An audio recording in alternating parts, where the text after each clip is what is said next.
மனசால யார் தவறான எண்ணம் போக்குவரத்தில் இருக்காங்களோ அவங்க தான் கீழ் ஜாதி. உயர்ந்த எண்ணம் நல்ல கொள்கையெல்லாம் இருக்கிறவங்க மேல் ஜாதி தான். ஆனாலும் செய்கிற தொழில் தெய்வம். எனக்கு அன்னைக்கு இந்த வயிற்று பசியை போக்குனதுக்கு இந்த அக்னி அணையறதுக்கு அந்த அக்னியை ஏற்றணும். அதனால அந்த தொழிலில் நான் தெய்வமாக இன்னும் கருதி என்னோட இறப்பு வரைக்கும் இந்த தொழிலில் இருக்கிறணுங்கிறது தான் என்னோட எய்மும். அப்புறம் காலேஜில் மாதிரி ஈவ் டீசிங் நடக்க ஆரம்பிச்சது. மின்மயானத்துலேயும் ஆண்கள் வேலை பார்க்குறாங்க இல்லையா, கொஞ்சம் கிரிப்பு இருக்கத்தானே செய்யும். நீங்கள் பொம்பளைங்க என்ன பண்ணிடுவீங்க, நீங்கள் எப்படி பாடி அடிச்சிருவீங்க பார்க்குறோம் அப்படின்னாங்க. நாங்கள் என்ன பண்ண முடியும், வந்துட்டோம். நான் மட்டும்தான் கொல்லி வைக்கணும், அந்த காரியம் பண்ணணும்னு கிடையாது. மனு தர்மம் படித்து பார்த்துட்டேன்.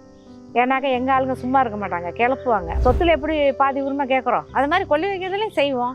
அதனால் ஒன்றும் நம்ம குறைஞ்சி போக போகிறதில்ல. 2 மயானத்துலேயுமே ஆண் வாரிசு இல்லாத குடும்பத்துலேருந்து வர பெண்கள் இன்னும் கொல்லி வச்சுட்ருக்குறாங்க. இன்றைக்கி கூட 3 கேஸ் இருக்குது. எதிர்பார்க்கலாம் யாராவது ஒரு பெண் கொல்லி வைக்கலாம்.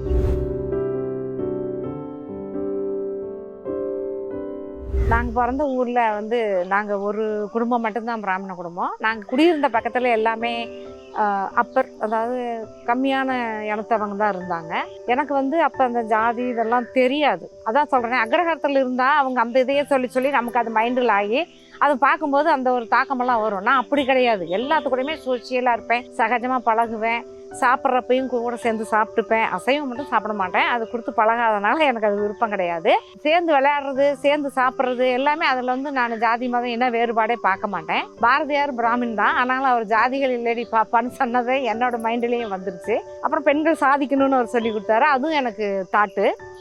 அப்படி இருக்கும்போது அவங்களோடய சேர்ந்து பழகுனதுனால எனக்கு இந்த ஜாதி ஒரு பெரிய இதாகவே தோன்றதே கிடையாது. அது எப்படி அது மைண்டில் வந்தது அப்படின்னா, ஒருத்தர் ரொம்ப உயிருக்கு ஒரு போராட்டமான ஒரு சூழ்நிலையில் நம்ம காப்பாற்ற போகிறவங்களோ இல்லை அவங்கக்கிட்டேருந்து கொடுக்கக்கூடிய ரத்தமோ அந்த ஜாதிக்காரங்களை தான் பார்த்து செய்ய முடியாது. அப்படி பார்த்து செஞ்சாங்க அப்படின்னா அவங்க டெத் ஆகுவாங்க, அப்புறம் நம்மக்கிட்ட தான் கொண்டு வர்ற மாதிரி இருக்கும். அதனால அவங்கள காப்பாற்றணும் அப்படிங்கிற அந்த எண்ணம் மட்டும்தான் அப்போ நமக்கு அங்கே தோணும்.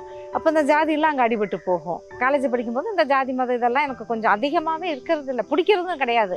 மக்களை மக்களாக பார்க்கணும். மனுஷங்க அவங்களும் மனுஷங்க தான், அவங்களுக்கும் ரத்தம் சிவப்பு கலரில் தான் ஓடுது, நமக்கும் ரெட் கலரில் தான் ஓடுது. அப்படிங்கும்போது நல்ல எண்ணங்களும் நல்ல ஒரு கொள்கைகளும் இருக்கிற மக்கள் எல்லாமே நல்லவங்க தான். அவங்க ஜாதி பேதமே கிடையாது. மனசால யார் தவறான எண்ணம் போக்குவரத்தில் இருக்காங்களோ அவங்க தான் கீழ் ஜாதி. உயர்ந்த எண்ணம் நல்ல கொள்கையெல்லாம் இருக்கிறவங்க மேல் ஜாதி தான். படிக்கிற காலத்தில் அதான் நான் சொன்னேன் இல்லைங்களா, கிராஜுவேட் ஆகணுங்கிறது தான் என்னோட முதல் எய்ம். ஆயாச்சு. அதுக்கப்புறமா அந்த காலகட்டத்தில் எல்லாம் இப்பயும் தான் அமௌண்ட் கட்டினா தான் வேலைங்கிற ஒரு சூழ்நிலையில் இருந்தது. எனக்கு படிக்கணுங்கிறது தான் எய்மு. எனக்கு டீச்சர் ட்ரைனிங் போக முடியாத ஒரு காலகட்டமாக இருந்ததுனால மற்ற எந்த வேலை மேலேயும் ஈடுபாடு இல்லை. டெய்லரிங் போனேன். டெய்லரிங் போயிட்டு வீட்டில் மிஷின் வாங்கி போட்டு டெய்லரிங் வேலை பார்த்ததுனால அப்பாவோட சம்பளம் வீட்டுக்காரோட சம்பளமும் அதோட என்னோட இதுவும் சேர்ந்ததுனால எனக்கு அப்போ வேலை வெட்டிக்கு போகணுங்கிற அவசியம் தோணலை. அப்பாவோட இறப்புக்கு அப்புறமா தான் வேலைக்கு போய் ஆகணுங்கிற கட்டாயம். ஏன்னா அம்மா சுகர் பேஷண்ட்டு, 2 பசங்க, வீடும் கோயில் வீடு கொடுத்துருந்ததுனால இடிச்சுட்டாங்க. அப்பா பூஜை பண்ணி முடிச்சதுனால வாடகை வீடு. அப்போ மாதங்கட்டா வாடகை கொடுக்கணும், அம்மாவுக்கு மருத்துவ செலவு பண்ணணும், குழந்தைங்க படிப்பு செலவு இருக்குது, எதிர்பாராத ஏதாவது ஒரு செலவு கூட வரலாம். அதனால் அதுக்காக நம்மளும் வேலைக்கு போகணும், வேலைக்கு போனால் தான் முடியும் அப்படிங்கிற ஒரு சூழ்நிலையால் வேலை தேடி வந்த போது தான் எங்களுக்கு இந்த மின்மயானத்து வேலை கிடச்சிது. படித்த படிப்புக்கும் வந்த வேலைக்கும் சம்மந்தம் இல்லை தான், ஆனாலும் செய்கிற தொழில் தெய்வம். எனக்கு அன்னைக்கு இந்த வயிற்று பசியை போக்குனதுக்கு இந்த அக்னி அணையறதுக்கு அந்த அக்னியை ஏற்றணும்.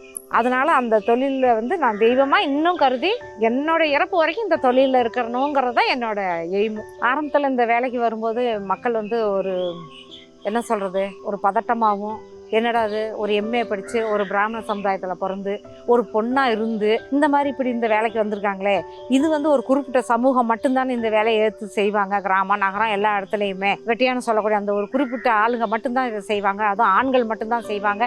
அவங்க போய் எரிக்கிறதா இருந்தாலும் புதைக்கிறதா இருந்தாலும் லாகிரி வெஸ்டெல்லாம் யூஸ் பண்ணி தானே அவங்க அதை செய்வாங்க. இந்த ஒரு லேடி எப்படி இதுக்கு வந்தாங்க அப்படின்னு சொல்லி எனக்கு நிறைய பேர் நேர்லேயும் கேட்டிருக்காங்க, வாட்ஸ்அப் போக்குவரத்துலேயே என்னை அணுகி கேட்டிருக்காங்க. அவங்களுக்கெல்லாம் நான் சொல்கிறது ஒரே பதில் தான், நம்ம மனசால் தெய்வமாக நினச்சி செய்கிற தொழில் எல்லாமே நமக்கு நல்ல சக்ஸஸ் தான். அதன் மூலமாக நமக்கு நல்லது தான் கிடைக்குது. இவங்க தான் இதை செய்யணும், இவங்க தான் இதை செய்யணுங்கிறதெல்லாம் அந்த காலகட்டம்லாம் மறைஞ்சு போச்சு. இப்போ இருக்கிற ஒரு சூழ்நிலைக்கு அவங்க குடும்பத்தை ரன் பண்ணுறதுக்கு முறையாக தவறான நோக்கமும் இல்லாமல் செய்கிற தொழில் எல்லாமே தெய்வத்துக்கு செய்கிறது தான் என்னோட மனசாட்சியும் அதில் நான் ஈடுபடுத்தி செஞ்சுட்டு இருக்கேன். இதை வந்து இவங்க தான் செய்யணும், இவங்க தான் செய்யணுங்கிறது கிடையாது. என்னோட கண்ணோட்டத்துக்கு அது ஒத்து வரல.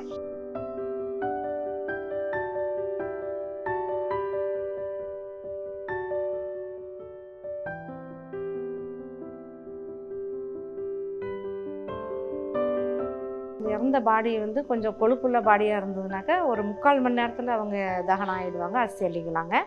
கொஞ்சம் டிசீஸ் அதிகமாக, அதாவது கிட்னி ஃபெயிலியர், கேன்சர், ஹெச்ஐவி இந்த மாதிரி இருக்கக்கூடிய உடம்பு வந்து அந்த வெள்ளை அணுக்கள் மாத்திரை மருந்து சாப்பிட்டு ரொம்ப வெள்ளை அணுக்கள் அழிஞ்சு போடுறதுனால சீக்கிரமாக பாயில் ஆகாது. அது சில நேரத்தில் 1 மணி நேரம் ஆகும், 1.5 மணி நேரம் கூட ஆகும். அந்த மாதிரி ஆகும்போது டைம் எடுத்து நாங்கள் காட்டுவோம், திறந்தே காட்டுவோம். இந்த மாதிரி பாருங்கள், பாடி கொஞ்சம் கருகிட்டு இருக்குது, நல்லா இன்னும் பாயில் ஆகலை, ஆனதுக்கப்புறம் உங்களுக்கு அரிசி எடுத்து கொடுக்குறோம் அப்படின்னு சொல்லுவோம். வாங்கின்னு போவாங்க, நேரில் பார்த்துட்டு வாங்கின்னு போவாங்க. இறந்தவங்க இதில் வந்து நெஞ்சு எலும்பு முக்கியமாக எடுப்போம். ஏன்னா நெஞ்சு பாகமும் இந்த முதுகு தண்டுவடம் தான் கொஞ்சம் லேட் ஆகும் இறந்தவங்களுக்கு எரியறதுக்கு. அவங்க என்ன நினச்சிருக்காங்க, என்ன அந்த மாதிரி ஒரு சிலருக்கு நிறைவேறாத இதெல்லாம் இருந்தது அப்படின்னா கொஞ்சம் லேட் ஆகும். அதனால் ஆற்றுல கரைக்கும் போது நெஞ்சு எலும்பு எடுத்து கொடுக்குறது ரொம்ப அவசியம். அதே மாதிரி தலை, கை, கால், அது மாதிரி எல்லாமே நல்லா கலந்து எல்லா உடம்புல இருக்கிற அங்கத்தில், அதுக்கு பேரே அங்கம் பொறுக்கி கொடுக்கறது தான் சொல்லுவோம். அதனால் அங்கே எல்லாமே கலந்து தான் நாங்கள் எடுத்து களையத்தில் போட்டு கட்டி அரிசியாக கொடுப்போம். இறந்தவங்களை கொண்டு வந்து வச்சாங்க, வெளியில எல்லாம் அவங்க முறைப்படி சடங்கு பண்ணி கொடுத்தாங்க. நாங்கள் அப்புறம் எங்கள் சடங்கை முடித்தோம். இறந்தவங்களை கொண்டு வந்து ட்ராலியில் வச்சு உள்ளே இப்போ மின்சார அடுப்பில் தள்ளி இருக்கோம். மயானத்து அடுப்பில் தள்ளி கேஸ் ஃபார்ம் ஆகி இப்போ அவங்க உடம்பு எரிஞ்சிட்ருக்கு. இப்போ ஏற்றி ஒரு 1/2 மணி நேரம் ஆயிடுச்சு.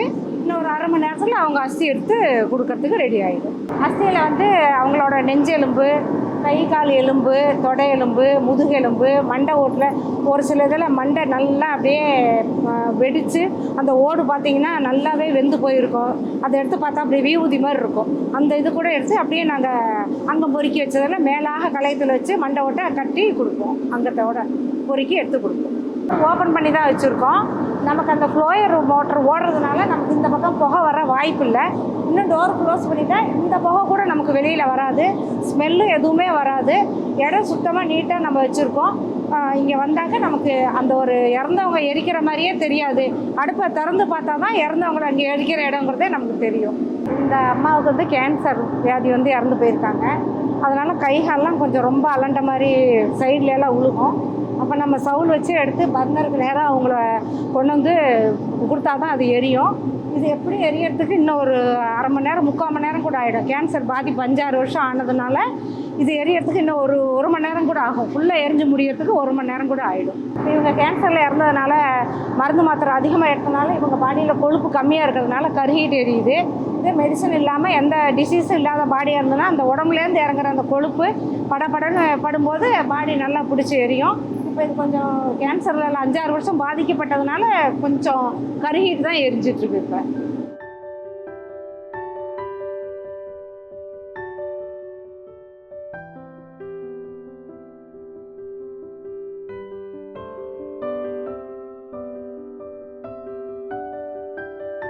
இது வந்து தொடப்பக்கத்தில் உள்ளது.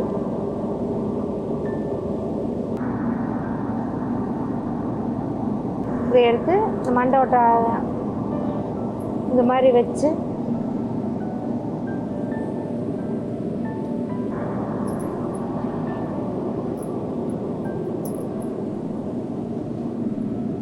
எப்படி மனிதன் வந்து பனிக்கூடத்தில் உருவாகி கருவாகி பிறந்து உயிராகி வாழ்ந்து மறைஞ்சு போகிறப்போ பனிக்கூடத்தில் உருவாகி வந்த மாதிரியே இறக்கும்போது இந்த மண் கலையத்தில் ஐக்கியமாயிடுறாங்க.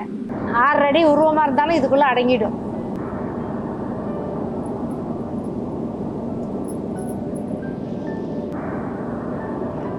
இப்போ எனக்கு 48 வயசு ஆகுதுங்க. நான் படிக்கிற காலகட்டத்தில் ரொம்ப இந்த மின்மயானதெல்லாம் கிடையாது. இறந்தவங்கள எடுத்துக்கொண்டு போய் ஊருக்கு ஒதுக்குப்புறமா ஒரு இடம் மயானம்னு இருக்கும். அதுலேயுமே ஜாதி பாகுபாடாக பிரித்து வச்சுருப்பாங்க. உயர்ந்த ஜாதிக்காரங்களுக்கு ஒரு இடம், எஸ்சி ஆளுங்களுக்கு ஒரு இடம்னு அப்படி வச்சுருப்பாங்க. அதெல்லாம் பார்க்கும்போது மனசுக்கு சங்கடமாக இருக்கும். இறந்தாலும் பிறந்தாலும் மனிதன் தான், இதில் கூட என்ன இப்படி ஒரு பாகுபாடு அப்படின்னு பார்த்துட்டு ஸ்கூல் படிக்க போகும்போது போவோம். அப்புறம் கூட அந்த குழந்தைங்க கூடலாம் விளையாடுவோம், பிடிப்போம். வீட்டுக்கு வந்தாக்க நம்ம வந்து கோயிலுக்கு போகிறோம், பிடிக்கிறோம். அதனால் வெளியிலேன்னு போயிட்டு வந்தால் அடுத்தவங்கள தொட்டுட்டு வந்தால் குளிக்கணும், குளிச்சுட்டு தான் நீ அடுத்த வேலை செய்யணும். உள்ளே வரும்போதே அந்த ட்ரெஸ் எல்லாம் நனைச்சி போட்டுட்டு குளிச்சா தான் வீட்டுக்குள்ளேயே வரணும் அப்படிங்கிற மாதிரிலாம் எங்கள் கம்யூனிட்டியில் சொல்லுவாங்க. எனக்கு அது கொஞ்சம் மனசுக்கு சங்கடமாக தான் இருக்கும். சரி என்ன பண்ணுறது, ஏற்றுண்டு தான் ஆகணும், வேறு வழி இல்லைன்னு கொஞ்சம் சமாளிச்சுட்டு அதையும் செய்வோம். ஸ்கூல் படிப்பு முடிக்கும்போது அந்த இறந்தவங்கள கொண்டு போகிற போது பார்த்தாலே பயமாக இருக்கும். அப்போல்லாம் வந்து வண்டி இதெல்லாம் கிடையாது. கட்டில் போட்டு அதில் இறந்தவங்கள போட்டு மேலே அந்த ஒரு சொம்பு மாதிரிலாம் வச்சு கட்டிட்டு கொண்டு போவாங்க. அப்போ இறந்ததாங்க அப்படிங்கிறது கொஞ்சம் தெரியாமல் இருக்கும். இப்போல்லாம் இறந்துட்டாங்கன்னா டக்குன்னு கை காலெலாம் கட்டி வாயெல்லாம் கட்டிடுவாங்க. அப்போ அந்த ஒரு இதெல்லாம் இல்லை. எப்போ இறந்துருக்காங்க என்னன்னு தெரியாது. ஏன்னா காடு தோட்டத்துக்கு வேலைக்கு போய்ட்டு வீட்டில் வயசானவங்களை விட்டுட்டு போவாங்க. அவங்க டெத்தாக இருந்தாங்கனாக்கா எப்படி இறந்துருக்காங்க, எப்போ இறந்தாங்கன்னே தெரியாது. அப்படிங்கும்போது அந்த கை காலெலாம் இழுத்து கட்ட முடியாது, அது விரைச்சி போயிடும் இல்லைங்களா. அது மாதிரி போகும்போதெல்லாம் பார்க்கும்போது பயமாக இருக்கும். நாங்கள் விளையாடுற விளையாட்டு கிரவுண்டுக்கிட்டே தான் அந்த மயானம் வச்சு எரிப்பாங்க. அப்போ எனக்கு பயமாக இருக்கும். விளையாட்டு பீரியடு வந்தால் கூட நாங்கள் போக மாட்டோம். சார் வந்து கூப்பிடுவார், விளையாட்டு பீரியடுக்கு வரலனாக்கா ஆப்சன்ட் போட்டுருவோம் அப்படின்னு சொல்லுவார். சார் இன்றைக்கி ஸ்கூலுக்கே நீங்கள் ஆப்சன்ட் போட்டாலும் ஓகே, நாங்கள் அங்கே வரமாட்டோம், பயமாக இருக்குது அப்படின்னு சொல்லி பயந்து போய் ஒரு காலகட்டத்தில் இருந்தோம். அந்த பயமெல்லாம் எங்கள் அப்பாவோட இறப்பு சடனாக இந்த பேசின்னு இருக்கிற நேரம் கூட இல்லை. நெஞ்சு வலின்னாரு, ஹாஸ்பிட்டல் போனோம், போகிற வழியிலேயே முடியலன்னாரு. போனோன்னே டாக்டர் பார்த்துட்டு ஹார்ட் அட்டாக்கு டெத் ஆகிட்டாருமா அப்படின்னாங்க.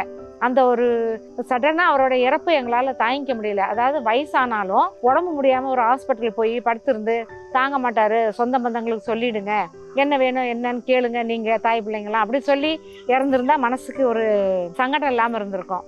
போனோடனே அவர் டெத் ஆகிட்டாருமா, உயிர் இல்லை உடம்புல அப்படின்னு சொல்லும்போது அப்போ தான் வாழ்க்கைன்னா என்ன, மனித உயிர் வந்து எப்படி இப்படிலாம் இறக்குறாங்க, வாழ்க்கைன்னா என்னங்கிறது அப்பாவோட இறப்பில் தான் எனக்கு தெரிய ஆரம்பிச்சது. அது வரைக்கும் கல்யாணம் ஆகி குழந்தைங்க பிறந்தாலும் அவரோட ஒரு அனுசரணையிலே இருந்ததுனால வாழ்க்கையில் அடிப்படை போக்குவரத்து எங்களுக்கு தெரியவே இல்லை. படிச்சிருக்கோம், உலக அனுபவம் கொஞ்சம் தெரிஞ்சுது. இருந்தாலும் அதெல்லாம் தாண்டி குடும்பத்தில் வந்து ஒரு முக்கியமான நபர் இறந்தால் எப்படி இருக்கும் என்னங்கிற கஷ்ட நஷ்டத்தை எல்லாம் நாங்கள் அப்பாவோட இறப்பில் தான் அனுபவித்தோம். அந்த காதல் கல்யாணம் பண்ணினதுலேயும் எங்கள் அப்பாவோட இது ஒன்றும் அதிகமான அவர் எனக்கு வெறுக்கலை. அவர் ஜாதகம் பார்ப்பாரு, அதனால் எனக்கு வந்து கலப்பு திருமணம் தான் அப்படின்னு அவருக்கு தெரிஞ்சு போனதுனால அவர் அதை வெறுக்கலை. ஆனால் கூட பிறந்தவங்க எங்கள் சமூகத்தில் இருக்கிறவங்களுக்குலாம் கொஞ்சம் மனசு கஷ்டம். தாய் பிள்ளைங்களை சொந்தமாக இருக்கிறாங்க, கோயில் பூஜை பண்ணுறவங்களாம் இருக்காங்க, அவங்களையெல்லாம் விட்டுட்டு இனத்தை விட்டுட்டு மாமிசமெல்லாம் சாப்பிட்ற ஒரு இதில் போய் கல்யாணம் பண்ணிக்கிறாளே, நாளைக்கு ஒரு நல்லது கெட்டது ஒரு குழந்தை பேராச்சா நம்ம அவங்க வீட்டுக்கு எப்படி போக முடியும், நம்ம வீட்டுக்காரர் எப்படி அனுப்புவாங்க அப்படின்னு சொல்லி அதெல்லாம் அவங்களுக்கு மனஸ்தாபம். அப்புறம் எனக்கு ட்வின்ஸு பிறந்தப்ப அந்த ஒரு இது மறைஞ்சு எல்லாம் கொஞ்சம் வரப்போக ஆனாங்க. அப்பா இறப்பானதுக்கப்புறமா வேலைக்கு போயே தீரணுங்கிற காலகட்டம் வந்தது. மின்மையான வேலைக்கு சேர்ந்தோம். கொஞ்சம் ஒரு கொஞ்ச நாள் எந்த பிரச்சனையும் இல்லாமல் இருந்தது. அப்புறம் காலேஜில் மாதிரி ஈவ் டீசிங் நடக்க ஆரம்பிச்சது. மின்மயானத்துலேயும் ஆண்கள் வேலை பார்க்குறாங்க இல்லையா, கொஞ்சம் கிரிப்பு இருக்கத்தானே செய்யும். நீங்கள் பொம்பளைங்க என்ன பண்ணிவிடுவீங்க, நீங்கள் எப்படி பாடி அடிச்சிருவீங்க பார்க்குறோம் அப்படின்னாங்க. நாங்கள் என்ன பண்ண முடியும், வந்துட்டோம், பொழந்தூக்கம் வந்தாச்சு. காமாடனா தலைமாடனா அவங்க என்ன செய்கிறாங்க ஏது செய்கிறாங்க அதையே பார்க்குறது, ஜன்னலில் நின்று பார்க்குறது. நாங்கள் பார்க்கும்போது அந்த ஜென்ஸ் எதுவுமே பண்ண மாட்டாங்க, சவுளுக்கு உள்ள கீழே போட்டு அப்படியே நிற்பாங்க. நாங்கள் அதனால நேரடியாக பார்க்காம அங்கங்கே நின்று ஒளிஞ்சு நின்று பார்த்து அவங்க எப்படி ஹேண்டில் பண்ணுறாங்க என்ன போக்குவரத்து இதெல்லாம் கற்றுட்டோம். உள்ளே வந்து முதல்ல ஒரு பாட்டி தான் நாங்கள் செய்கிற மாதிரி இருந்தது. பாட்டிக்கு 90 வயசு இருக்கும். அப்படியே வந்தோடனே செய்கிற நீங்கள் அப்படியே நிற்கிறீங்க பாருங்க அப்படின்னாங்க ஜென்ஸு. நாங்கள் சரி செஞ்சுக்கிறோம், நீங்கள் நகருங்க அப்படின்னு சொல்லிட்டு நாங்கள் என்ன வந்த வச்ச உடனே அந்த மாலை இலையெல்லாம் நகர்த்திட்டு ட்ரெஸ் எல்லாம் கொஞ்சம் நகர்த்து சொல்லுவாங்க. அதெல்லாம் சவுல் வச்சு எல்லாம் நகர்த்தினோம். நகர்த்தும் போது அப்படியே அந்த சவுல் வைக்கும்போது பாடி மேலே படும்போது அந்த உடம்பு மேலே படும்போது அது உயிர் இல்லாத உடம்புங்கிற உணர்வு வரல. ஃபஸ்ட்டு ஹேண்டில் பண்ணுறோம் இல்லையா, அதனால அப்படியே ஒரு மாதிரி ஜிவ்வுன்னு இருந்தது.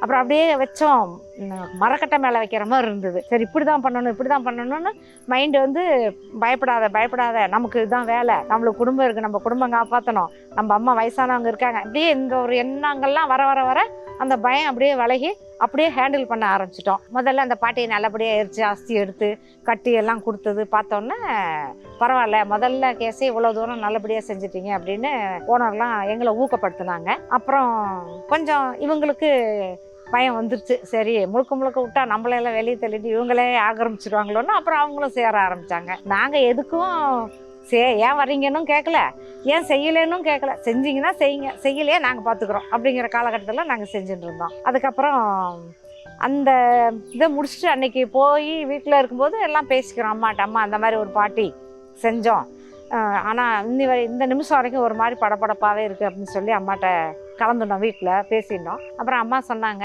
எல்லாம் ஒரு நாளைக்கு அப்படி போகிறது தான், அதனால் நீ பயப்படாத. அவங்க அப்பா சிவன் கோயிலில் போய் தொண்டு பண்ணினதுக்கு உனக்கு இந்த மாதிரி சிவனாக இருக்கிற இடத்துல உன்னை கொண்டு போய் வச்சுருக்காரு இறந்து, நீ வருத்தப்படாமல் நீ தொடர்ந்து செய்ய, எனக்கெல்லாம் முழு சம்மதம் தான் அப்படின்னு சொல்லிட்டு, அப்பா தவறி போனப்போ பங்காளி பேருங்க யாருமே கொல்லி வைக்க வரல. அண்ணா தம்பி 16 பேர் சித்தப்பா பெரியப்பா பசங்க இருந்தோம், ஒருத்தர் கூட கொல்லி வைக்க வரல. எங்கள் அக்கா வீட்டுக்காரர் தான் அப்போ காரியம் பண்ணார். அந்த ஒரு மனத்தாக்கத்தில் அம்மா என்ன சொன்னாங்க, இந்த இதில் போய் நீ நல்ல செம்மையாக இருந்து, நாளைக்கு நான் இறந்தாலும் எனக்கு எல்லா காரியமும் நீ தான் பண்ணணும். கொல்லி வைக்கிறது, குடம் உடைக்கிறதுலேருந்து கவுண்டர் இதில் போய் பண்ணினதுனால மொட்டை அடிக்கலான்னு கூட கேட்பாங்க. தவறே இல்லை, பெத்த தாய்க்கு மொட்டை அடித்து நீ கொல்லி வெயி, நான் உன் கூடவே இருந்து நான் நல்லதாகவே நானும் அப்பாவும் உன் கூடவே இருக்கேன்னு சொல்லிட்டு போனாங்க. அதையே வழிமுறையாக பண்ணிட்டு இன்னி வரைக்கும் என்ன மாதிரி என் கூட ஆண் வாரிசு இல்லாத மாதிரி வர்ற குடும்பத்தில் பெண்கள் இருந்தால் துணிஞ்சு வந்து கொல்லி வைங்க, தவறு கிடையாது. ஆண் மட்டும்தான் கொல்லி வைக்கணும், அந்த காரியம் பண்ணணும்னு கிடையாது. மனு தர்மம் படித்து பார்த்துட்டேன். ஏன்னாக்கா எங்கள் ஆளுங்க சும்மா இருக்க மாட்டாங்க, கிளப்புவாங்க, உனக்கு தெரியுமா அப்படின்னு கேட்பாங்க. அதனால் மனு தர்மத்தை படிச்சுட்டேன். அதில் ஆண்கள் செய்யலான்னு போட்டிருக்கு, ஆனால் பெண்கள் செய்யக்கூடாதுன்னு போடவே இல்லை. நம்ம மாற்றுவோம், மாற்றி பெண்களுக்கு அந்த உரிமை இருக்குது இல்லையா, சொத்தில் எப்படி பாதி உரிமை கேட்குறோம், அது மாதிரி கொல்லி வைக்கிறதுலையும் செய்வோம். அதனால் ஒன்றும் நம்ம குறைஞ்சி போக போகிறதில்ல. கல்யாணம் பண்ணி போகிறதுலேருந்து எப்படின்னு கேட்டிங்கன்னா, நெல்லும் பயிர் எப்படி ஒரு இடத்துலேருந்து அடுத்த பக்கம் நடுறாங்களோ அந்த மாதிரி அந்த வம்சத்தை வாழ வைக்கத்தான் போகிறோம். அதுக்காக நம்ம அம்மா அப்பாவுக்கு நம்ம காரியம் செய்யக்கூடாதுன்னு கிடையாது. இவங்க மன திருப்திக்கு நம்ம எல்லாமே செய்யலாம். பெண்களாக பிறந்தா கொல்லி வைக்கக்கூடாதுன்னு எதுலேயுமே போடலை. அதனால் முன்னின்னு வாங்க. அப்படி குழந்தைங்க இல்லாதவங்க ஹஸ்பண்ட் இருந்தால் ஒய்ஃப் கொல்லி வைக்கலாம், ஒய்ஃப் இருந்தால் ஹஸ்பண்ட் கொல்லி வைக்கலாம், தவறே கிடையாது. மனப்பூர்வமாக ஏற்றுக்குவாங்க அப்படின்னு இன்னி வரைக்கும் நான் சொல்லிகிட்டு இருக்கேன். இந்த 2 நாமக்கல் முன் மயானம், சேந்தமங்கலம் 2 மயானத்துலேயுமே ஆண் வாரிசு இல்லாத குடும்பத்துலேருந்து வர பெண்கள் இன்னும் வந்து கொல்லி வச்சுட்ருக்குறாங்க. இன்றைக்கி கூட 3 கேஸ் இருக்குது. எதிர்பார்க்கலாம் யாராவது ஒரு பெண் வந்து கொல்லி வைக்கலாம். 2013 ஆரம்பித்தோம் நாமக்கல்லில். கிட்டத்தட்ட அங்கே 18 முடிக்கிறதுக்கு ஒரு 6000 அங்கே நாமக்கல்லில் பண்ணியாச்சுங்க. இப்போ இங்கே வந்து ஒரு 2800 கிட்டத்தட்ட 9500 சடலங்களுக்கு சிவன் வந்து எங்களுக்கு முக்தி கொடுக்கறதுக்கு அருள் புரிஞ்சிருக்கார்.